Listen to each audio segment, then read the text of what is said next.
네, 강프로입니다. 자, 두산 에너빌리티 보겠습니다. 자, 일단 오늘 보합권에서 끝났습니다. 보유하신 분들은 이제 62평을 넘어섰는데 시장이 빠지니까 올라가지 않는 것 아닌가 이렇게 생각하실 것 같아요. 근데 전혀 그렇게 생각하실 필요가 없다. 왜 그러냐면 자, 주식시장은 제가 선반영한다고 이야기를 드렸죠.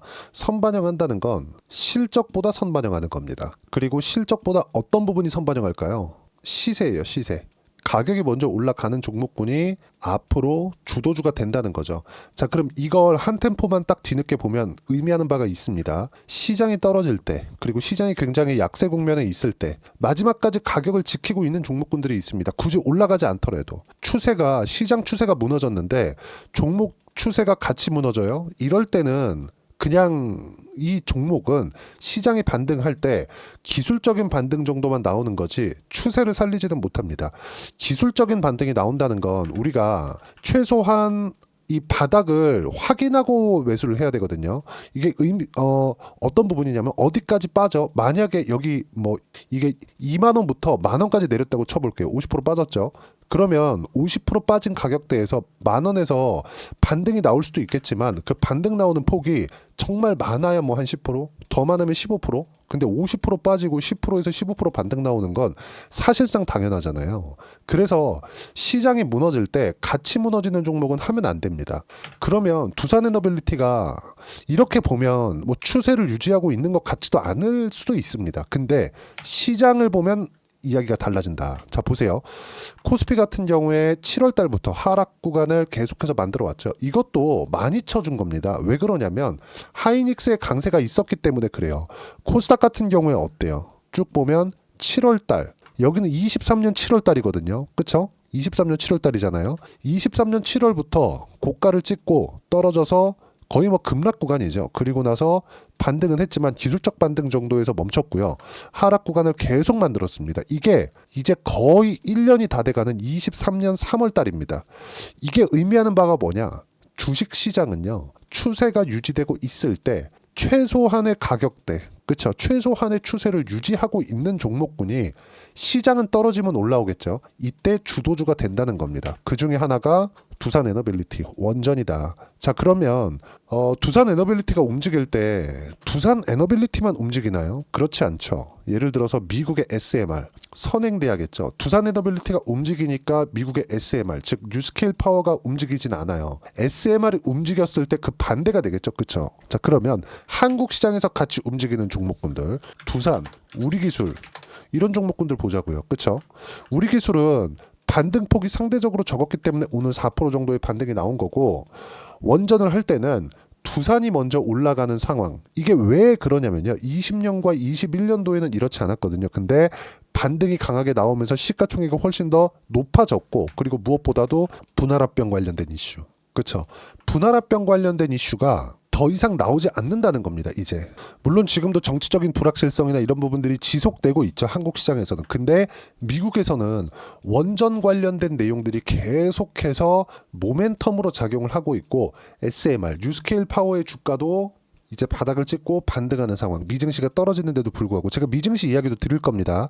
그리고 무엇보다 지금 이제 한 달, 두 달 정도 지나면 그나마 이제 조금 정치적인 그런 분위기가 형성이 되겠죠. 그리고 나면 상법 개정 관련된 논의로 바로 넘어갑니다. 그렇죠. 뭐 누가 잘했다 누가 잘못했다 뭐 정치적인 거 잘 모르겠고요. 상법 개정에 대한 논의가 이루어질 수 있는 지금의 정치적인 불확실성 한 두 달 정도 남았다고 봅니다. 그러면 지금 미증시가 그쵸? 아까 전에 제가 선반영된다 그랬잖아요. 이 선반영이 미증시에 대한 상승 이런 부분 그리고 앞으로 실적이 좋아질 것에 대한 그런 선반영에 대한 부분 이 가격에 대한 부분 이런 부분들도 있지만 앞으로 상법 개정이 논의가 됐을 때 두산그룹에서 더 이상 똥볼은 못 차겠구나 이런 부분들도 반영을 해놓을 수가 있는 겁니다. 지금. 그리고 무엇보다도 그쵸? 유상증자 관련된 부분이 약간 걱정스러웠었습니다. 저는 왜 그랬냐면요. 자, 이때 12월 달에 비상계엄이 터지면서 두산그룹에서 못했습니다. 분할합병을. 그쵸? 두산로보틱스로 밥켓을 붙인다는 그 액션을 못했어요. 왜? 매수 청구권이 들어올 거니까. 대거 들어왔을 때는 두산그룹에서 실익이 없거든요. 그쵸? 그래서 못했거든요. 근데 어차피 돈을 땡길 거였다면 유상증자를 해서 이걸 무언가 돌리지 않을까 이런 걱정도 있었는데 이런 부분도 지금까지 안 나온 거 보면 없다고 보시면 됩니다. 그리고 두산 에너빌리티에서 유상증자를 한다면 1조에서 2조 정도로 대규모로 하겠죠. 만약에 그렇게 됐을 경우에는 정말 좀 불편한 일이 생겼을 텐데 그런 부분들은 이제는 끝났다. 그렇죠? 유상증자 관련된 루머가 살짝 돌았어요. 살짝 돌았는데 그런 부분도 없다고 보시면 되고 무엇보다 지금 보셔야 될 건 원전 관련주들은요. AI 에너지로 보는 게 맞습니다. 그리고 무엇보다 이걸 보셔야 되는데 엔비디아의 실적입니다. 엔비디아. 자, 엔비디아의 실적을 제가 간단하게 이해를 시켜드리겠습니다. 시세 정보를 보고 누구나 볼 수 있는 화면에서 봐야겠죠. 여기 이 상황을 보면 자, 실적에 대한 상승분을 보면 대략 6배에서 7배 정도 이 정도 상승폭이 나왔다는 점. 자, 그러면 중요한 게 뭐냐?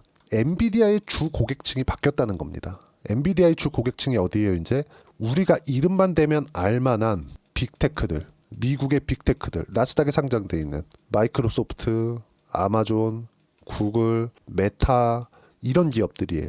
그리고 테슬라까지 이런 고객층이 탄탄하게 있다는 거죠. 그러면 엔비디아 GPU를 가져가서 뭐 하겠습니까? 엔비디아 GPU가 전기도 많이 먹습니다. 그래서 벌어진 일이 있죠. 미국의 전기 부족 사태예요. 그래서 진행하고 있는 내용이 있죠. 그게 뭐겠습니까? 변압기에 대한 수요입니다. 변압기 관련주들 한번 볼까요? 현대일렉트릭. 자, 밑에 거 지우고 일단 한번 보시면 이해하기 편할 겁니다. 야, 장기 차트를 한번 볼게요. 23년도부터 시작해갖고 점프, 24년도에 또 점프. 아직까지도 강세를 보이고 있어요. 왜 그럴까요? 변압기 수출이 늘어나. 앞으로 실적 좋아지겠네. 실적 진짜 좋아지네. 계속 좋아지네. 왜 그럴까? 어디서 수요를 가져갈까요? 미국입니다. 미국. 그렇죠? 인프라 투자를 새로 하고 있어요. 전기 부족 사태 때문에. 급기야는 어떤 일까지 벌어졌느냐? 3마일 섬 원전까지 재가동하는 그런 사태까지 벌어졌죠. 그래서 우리가 봐야 되는 부분이 SMR의 주가입니다. 자, SMR의 주가는 자, 이 내용을 보면 알 수 있는데 24년 초반부터 시작해가지고 거의 뭐 2달러라고 잡았을 때 15배 이상 상승을 했죠. SMR의 주가가 왜 이렇게 올랐을까요? 원전에 대한 투자를 마이크로소프트, 테라파워 쪽으로 하고 있죠. 그리고 아마존까지. 그리고 미국 정부의 승인이 없이는 3마일 섬 원전을 재가동하지 못했겠죠. 답이 없다는 겁니다. 지금 엔비디아의 높은 수요로 인해서 미국의 데이터 센터가 계속해서 지어지고 있고 미국의 데이터 센터가 지어지고 있는 부분은 전기 부족 사태를 불러올 수밖에 없다. 이런 부분을 해소하기 위해서 탄소 배출을 가장 낮춘 에너지는 원전 말고는 없습니다. 자, 그럼 여기서 트럼프에 대한 얘기 잠깐 할게요. 트럼프 대통령은 이제 20일이면 취임이니까 일주일 남았죠. 그렇죠? 당선인 신분이지만 이제는 대통령이라고 불러도 된다. 자, 그러면 트럼프 대통령이 지금 뭐라고 있습니까? 화석연료를 계속 써도 된다 그러죠. 그렇죠? 환경 그거 크게 중요한 거 아니다. 왜 그러냐면 싸서 그래요. 싸서. 그렇죠? 이거보다 더 싼 게 원전입니다. 그리고 여기서 하나 중요한 건 위험 요인이 조금 있었는데 그 위험 요인들 그렇죠? 이건 대형 원자로에서 발생됐었던 위험 요인이고요. 소형 모듈 원자로인 SMR 방식 같은 경우에는 이런 위험 요인을 거의 없앴다고 볼 정도로 그리고 설치가 용이하죠. 그리고 설치 기간도 대형 원자로, 기존의 대형 원자로보다 훨씬 더 낮습니다. 자, 그럼 이런 부분들이 작용을 했기 때문에 24년도에 시장이 그렇게 안 좋았는데도 불구하고 두산 에너빌리티가 그나마 가격대를 지켜왔었던 겁니다. 그렇죠? 그리고 아까 전에 제가 말씀드렸었는데 두산도 마찬가지고요. 그리고 우리기술도 마찬가지입니다. 우리기술은 두산에너빌리티의 시세가 나와야 강세를 보입니다. 그러면 두산에너빌리티가 시세를 내기 위해서는 24년 같은 경우에는 두산이 먼저 강한 움직임을 보였었어요. 근데 그 강한 움직임을 보인 그 기준점이 있죠. 그게 신고가예요. 근데 모든 주도주들은 신고가를 만들어 놓고 주도주로 등극을 합니다. 그리고 나서 시세 구간이 강하게 나온다는 점. 그럼 상승하는 쪽으로 우리는 공략폭을 늘려야 된다는 점이 가장 중요하다. 그리고 이런 부분들을 어떻게 타점을 잡아야 되는지 소통방에서 제가 하나하나 빠짐없이 이야기를 드리고 있습니다. 자, 미국 선물이 지금 계속해서 빠지고 있는데 미선물 관련돼서는 제가 누차 말씀드렸죠. 금요일날 하락한 미증시 그리고 최근에 하락한 미증시는 모두 금리 때문입니다. 근데 금리로 인한 그쵸 25년도에 금리 전망치가 바뀌고 있기 때문인데 금리 전망치가 바뀌는 이유가 금리 인하를 했을 때 주가가 올라간다고 생각을 하실 겁니다. 근데 만약에요 미증시가 이렇게 강한 상황에서 금리를 25년도에 그냥 계속해서 낮출까 이랬잖아요. 그러면 오히려 나중에 더 큰 충격으로 다가올 수 있어요. 주가는요, 무한정 오를 수 없거든요. 올라가는 과정에서 실적에 대한 확인 과정이 필요한데 미증시는 워낙에 강했기 때문에 그 실적을 확인할 필요가 있었고 최소한의 실적 확인 과정이 필요한 겁니다. 즉 연준에서 금리 인하의 속도를 조절한다는 건 지금 현재 경기 상황을 보고 멈춰도 되겠다는 그런 부분이 섰기 때문이에요. 그리고 우리가 여기서 진짜 중요하게 봐야 될 게 금리는 할인율입니다. 할인율. 이 할인율을 어떻게 이해하시면 되냐면 자 보세요. 내년에 금리를 4회를 낮춘다고 되어 있었거든요. 근데 4회를 낮췄을 때 0.25%씩 1%를 낮춘다. 그러면 4.5에서 12월 달은 낮춘다고 이미 공표를 했으니까 4.5에서 3.5까지 낮아질 거야. 그럼 할인율이 줄어드는 거죠. 이런 부분을 먼저 반영해서 나스닥이 올라갔었는데 지금 12월 달의 지표를 보니까 너무 이 지표들이 좋아요. 그러면 2회로 줄일게. 그럼 4%가 되겠죠. 4%를 가정해서 그렇죠. 4.5%를 먼저 반영해서 주가가 올라났는데 2회를 뺐기 때문에 4%에 맞춰서 먼저 올라갔던 게 빠진 거고요. 이번에 고용지표, 금요일 날 나온 고용지표가 또 너무 좋아요. 그래서 3.5%가 아니라 이제 4%, 4.5% 한 번도 내리지 않을 수 있겠구나. 이런 부분들을 반영한 결과입니다. 자, 그럼 이걸 뒤집으려면 뭐가 나와야 됩니까? 실적이 좋아야 돼요. 실적이 좋은 부분을 확인하는 게 이번 주부터다. 미증시는 이번 주에 바닥이 나올 겁니다. 그런 부분들을 제가 이야기를 드리고 있는 거예요. 자, 나스닥 선물 급락 중. 나스닥 오늘 본장 2% 이하로 하락 시 바닥 나온다. 왜? 이제 수요일부터는 금융권부터 실적이 발표되기 때문에 그렇습니다. 자, 특징점은 바이오, 조선, 강세 종목은 강하게 지지를 받고 있습니다. 근데 조선 중에서 강했었던 종목은 하나오션, 그렇죠. 현대중공업도 있는데 하나오션이 지금 단기간에는 더 강한 움직임을 보이고 있고 하나오션은 지금 현재 22% 수익 중이고요. 그리고 유한양행 같은 경우에도 12월 달부터 제가 다시 공략을 시작했는데 지금 15% 수익 중. 유한양행은 오늘 시장이 이렇게 빠진데도 불구하고 2%대 상승 구간이 있었습니다. 그렇죠. 그리고 이번 주에 알테오젠이나 두산에너빌리티 모두 다 제가 먼저 이야기를 드렸었던 종목이죠. 시장이 어려운 구간에 있을 때 가격을 강하게 지지했었던 종목군들, 이런 종목군들 위주로 제가 이야기를 계속 드리고 있었고 두산에너빌리티는 앞으로 실적이 좋아질 부분이 있다. 어디서 나와요? 원전에 대한 미국의 투자가 있으니까 미국에서 먼저 움직여주는 종목군들 위주로 우리는 매매를 해야 되고 그 중에 하나가 원전입니다. 그리고 바이오, 그리고 조선이에요. 트럼프 관련된 종목군들만 하자. 이 안에서만 매매를 해도 25년도에는 충분하게 수익 구간 만들 수 있습니다. 그리고 여기 가장 중요한 점, 미증시 하락은 경기가 나쁜 게 아닌 좋아서이다. 가장 중요한 점은 이 밑에 제가 이야기를 드렸는데 이번 주 두산에너빌리티는 타점 나옵니다. 준비하세요. 그렇죠? 이렇게 가격을 보고 확인하고 매매를 해야 된다는 점 가장 중요합니다. 그리고 이 내용은 모두 무료로 진행하고 있으니까 소통방 와서 두산에너빌리티에 대한 타점 그리고 신고가 종목에 대한 타점 확인해 보시면 되고요. 모두 무료로 진행하고 있으니까 구독과 좋아요 눌러주시면 무료 입장 가능하고요. 댓글 하나씩 달아주시고 입장 링크를 제가 보내드릴 수 있게 여기 010-8713-1916으로 구독이라고 문자 보내주시면 소통방 입장 링크를 순차적으로 공유를 해드리도록 하겠습니다. 자, 제가 가격에 대해서 강조를 드렸는데 가격에 대한 이해를 어떻게 했고 어떻게 매매를 했길래 꾸준하게 수익을 낼 수 있는지 실제 제 매매 내역을 가지고 이야기를 드리겠습니다. 방금 전에 제가 계좌번호를 쳤죠. 자, 내용을 보시면 간단하게 알 수 있는 부분이 있습니다. 자, 내용 보시면 제가 싸게 잡는 경우가 없죠. 전부 다 확인하고 매매를 합니다. DI 같은 경우에 반도체 관련주예요. 반도체 강하려면 뭐가 강해야 되나요? 하이닉스 강해야 되죠. 하이닉스 강하려면 뭐가 강해야 돼요? 엔비디아 강해야 돼요. 원전도 똑같은 겁니다. SMR 강했을 때 두산에너빌리티가 강할 수 있고 우리기술이나 두산으로 시세가 확산돼 가는 겁니다. 이런 부분을 이야기를 드리고 있는 거예요. DI 보세요. 그렇죠? 확인해서 매매한 결과 25%, 14%쭉 내려서 보면 26, 22, 18% 꾸준하게 수익 구간 만들어내죠. 이것뿐만이 아니라 뭐 자람 테크놀로지나 이런 종목을 보더라도 확인해서 매매한 결과 그렇죠? 단기간에 75%대 이런 수익 구간을 만들어낼 수 있다는 점, 이 모든 내용들을 제가 소통방에서 공유를 해드리고 있고요. 구독과 좋아요만 눌러주시면 무료 입장 가능하고요. 그리고 무엇보다 댓글 하나씩 달아주시고, 자, 제가 입장 링크를 보내드릴 수 있게 010-8713-1916으로 구독이라고 문자 보내주시면 소통방 입장 링크 순차적으로 공유를 해드리도록 하겠습니다. 이번 주에 두산 에너빌리티 타점 나옵니다. 자, 그리고 이렇게 가격대를 잡는, 어떤 식으로 가격대를 볼지 그 내용에 대해서는요, 여기 두산 에너빌리티의 단기 보유 전략 그리고 가격 전략 두 가지 내용인데, 단기는 2주입니다. 2주 동안 내가 어떻게 수익 전환 시킬 것인가, 그 내용에 대한 부분이고, 2주 안에 수익 전환 시키기 위해서는 가격에 대한 부분 너무 중요하고요.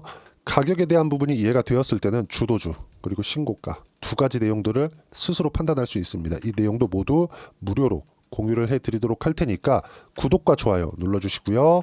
010-8713-1916으로 두산 에너빌리티라고 문자 보내주시면 단기 가격 전략 함께 공유해드리도록 하겠습니다. 자, 25년도가 시작이 됐는데 반등이 나오다가 미증시가 떨어지니까 시장도 코스피 코스닥도 조정을 받고 있습니다. 근데 강했었던 반등이 나올 것이라고 이야기를 했고, 그 종목군들은 많이 떨어진 종목이 아니었습니다. 한 종목도. 그런 종목군들은 오늘 시장이 떨어지는데도 강하게 지지를 받고 있었다는 점, 이 종목과 함께 어떤 종목을 공략을 했을 때 상황을 바꿀 수 있는지 딱 한 종목만 준비를 해놨으니까 영상 끝까지 시청하시고요. 모든 분들이 성공 투자하셨으면 참 좋겠습니다.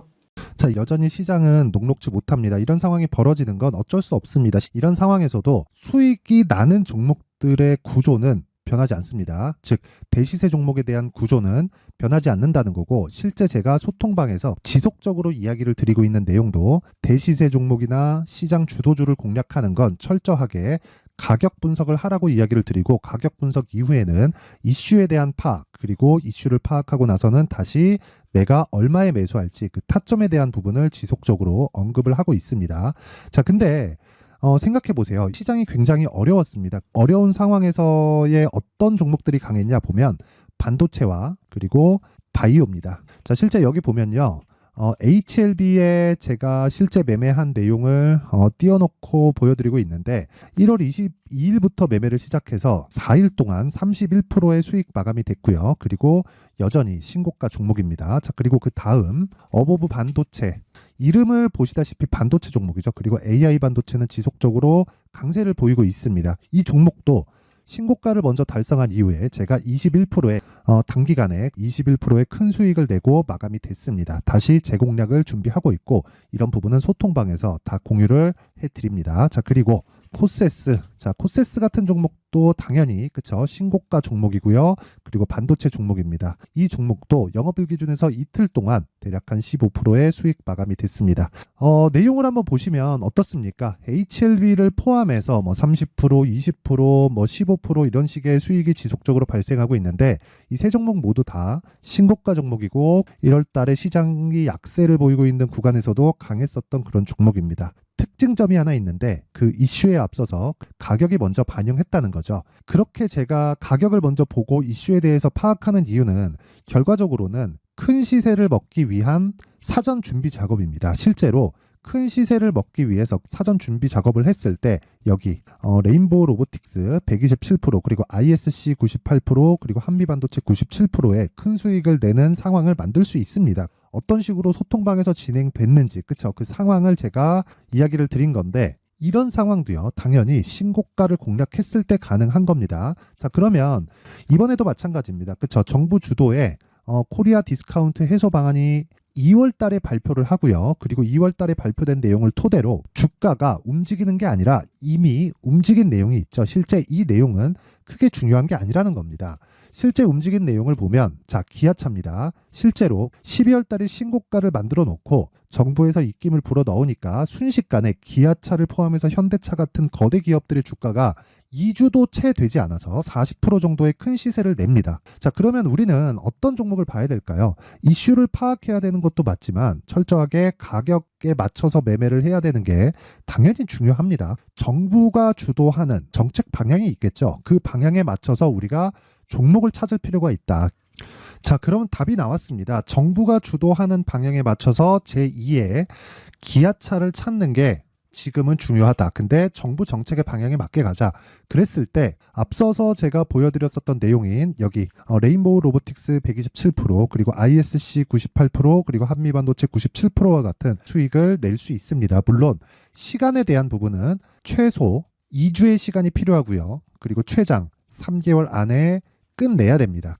자, 기아차의 시세를 보셨던 것과 같이 2월 달에 정부 정책의 방향이 결정되고요. 바로 3월 달이면 시행입니다. 자, 그러면 우리는 거기에 맞춰서 당연히 종목을 찾아야 되고 제가 제2의 기아차를 찾아놨습니다. 제가 아까 전에 소통방에서 이야기를 드렸었던 내용 다 공개를 해드렸는데 그 내용처럼 종목만 받고 싶다 하시는 분들은요. 상단에 있는 제 전화번호로 대시세, 자, 대시세라고 문자를 보내주시면 정부 정책의 방향에 맞는 종목을 모든 분들에게 무료로 공개를 해드리도록 하겠습니다. 자, 제가 원하는 건 채널 성장이 목적입니다. 자, 그래서 구독과 좋아요 꼭 좀 부탁드리고요. 모든 분들이 정부 정책에 맞는 방향으로 매매를 이어가서 큰 수익 보셨으면 좋겠습니다.